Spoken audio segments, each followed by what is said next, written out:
What are your long-term goals for Sherbet's Sweet Shop? Take And over the world. okay, Dr. Evil. Yes. No, I do have long-term goals. Right now, I'm working out of farmers markets. I'm trying to get into different grocery stores here in Colorado Springs. The ones that belong to national chains, that just requires an entirely different set of hoops that you have to jump through. Right. So that takes longer, which is why I'm not in any of those. But I would love to see my sherbet carried in Whole Foods, natural grocers, um, Trader Joe's, Sprouts. It is a premium product, so it does cost a bit more, Okay. but you're also getting a healthier, tastier product. That's what premium is: better ingredients, better flavor, better experience. So So what is the average prices? Do they fluctuate or is a pint a certain or does it go by flavor as there, far as pricing? yes. Okay. So I sell half pints, which again is going to be half the size of this, and those are $8. You won't find those in any of the stores around town. That's simply at the markets. The pints, That's two bites. Come on. it's technically two servings. Technically, Technically, I could do a pint on its own. I know that you're not alone. There are plenty of people who feel that way about the serving of Give an me ice a cream cone. quart and I'll probably polish it up in one serving. So the pints, I only have two different prices, and it's the premium flavors versus everything else. Premium flavors are the ones that involve a lot more work on my end. So fruit salad is a rainbow sherbet. That's a premium flavor. The grilled pineapple, because I actually have to caramelize brown sugar and I have to grill and cook the pineapple and all Oh, those right. steps. Sweet corn, it starts his life as corn, Right. and you can't buy a puree for that. Right. Um, but the berries, the citrus, those I'm able to uh, purchase from really reputable suppliers who deal directly with fruit purees, and I can get the purees. It cuts the cost down, so I'm able to sell those pints for less.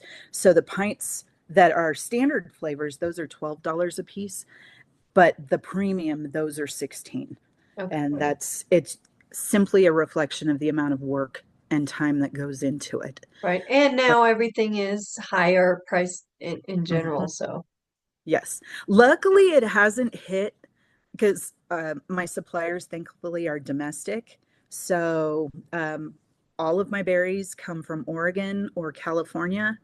And I actually, cantaloupe I do process from an actual cantaloupe, but I don't classify that as a premium all in the right. So I got so to say it. Rocky Ford melons. Come on. yes, when I can get them, I use them because I source locally for the melons. That's not something that's coming from California or Oregon. Thankfully, the farms in both of those states produce really high quality fruit, so it I source well.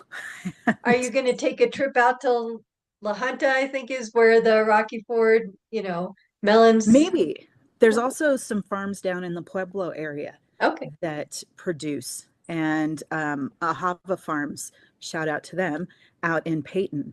They also produce. So if I can source locally, obviously that's easier because it's Right. not a day trip. But if I have to, I can. Right. I love a Right. road trip. I love a day trip. It's not a challenge for me. I could picture you going. I mean, I don't know what kind of car you have, but I could picture you going with a pickup truck and going to the farm and, just filling the back with all the melons and all that kind of stuff, and then going home and making all of this. Yes, I can't do quite those quantities with the melons because I do not have a way to store that much base But when I melons put the actually base together. keep pretty They well on they the have counter. a yes, they have a longer shelf life, Yeah. but Not it's forever, but still it's better yes, than the strawberry or the berries, the Oh, fresh berries yes. and stuff. So. Yes. And I actually, my strawberry flavor, it's named after one of my cousins. She's my favorite cousin. I'm Uh, not telling anyone you said that, none of your family. So that's just between us. Her sister and her two brothers know. Okay. But she married into a strawberry farm in Southern California. And if people don't know, uh, there are areas of California that are heavy agriculture, and they're actually an ag state. People just don't think of it that way because of Hollywood, San Francisco, Los Angeles.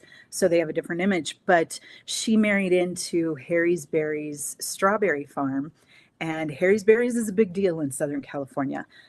They source to some very high profile, well known, I'm not going to name drop on their behalf, Right. but I Okay. could actually name drop and you would recognize the names.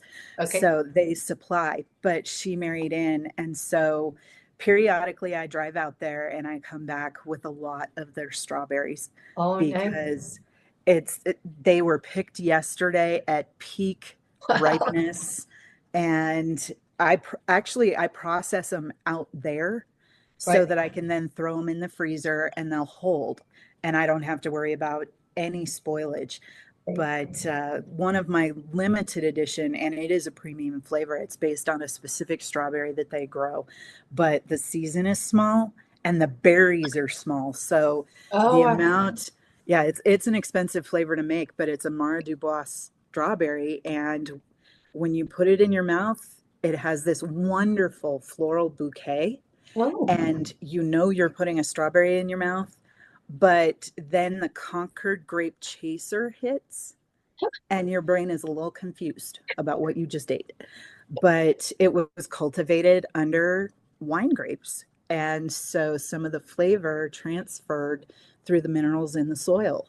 And this particular variety, that's what they do. But they're gavs and they're gaviotas, which means seagull in Spanish. Uh, Okay. their gavs and their seascapes, it's like eating candy when you eat those. And those berries do come larger. And so I can get larger quantities for a more reasonable price. But they're Yeah, good berries. there is nothing better pretty much in life than a fresh, sweet strawberry you can Mhm. just pluck and there's you never know what you're going to get in the grocery store and you're like fingers crossed it's the sweet Yes, ones and even though you can smell them sometimes the scent isn't always in correct. indicating what you're actually going to get because everything's processed and everything too and again we get organic so it's closest to not as processed or junk on it and Right. yeah just when you get and especially when you get those big ones and they're juicy and they're fresh oh my goodness. The biggest tip for everybody when selecting your strawberries is make sure the shoulders are red. It When you have the white and pink shoulders on the berry, Right. they're underripe. No bueno. No bueno. And the ones that I bring back from California, they are red all the way till the green tip and they are red all the way through. Wow. And so they're just phenomenal.